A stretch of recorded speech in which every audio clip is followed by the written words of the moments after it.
PMG NREGA की job card holder सिंह खुसुमान national electronic fund management system यानी FMS की खुथांगदा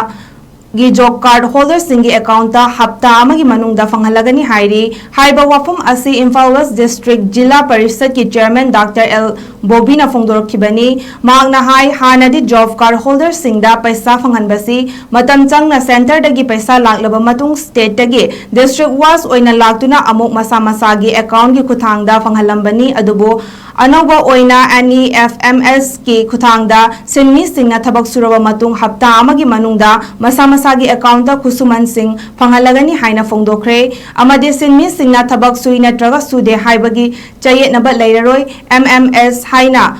मोबाइल मॉनिटरिंग सेलना मोबाइल स्क्रीनिंग तौदुना सिन्मी सिंगदा हेना कानबा पिरगनी हाइबा वाफमसु थमखरे MG NREGA की मैम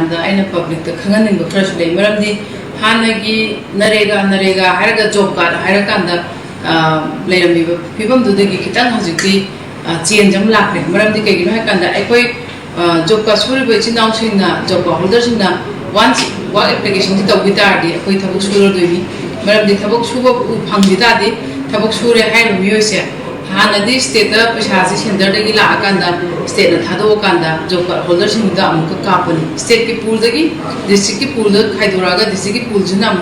लोन माई डिस्ट्रिक्ट की एलोकेट तौरकान कापनी पैसा कापथोपनी my account चंहनबने हौजी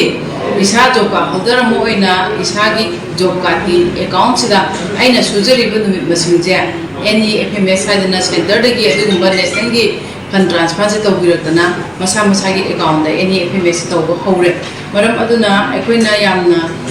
नुगाइजरीबदी अखोइन Keck सुबगा within 1 week की मनुंग पैसा से इसादा अकाउंट अदुम चंगागनी है वफमजे थमजरी अदुगा लोइना नोमोगी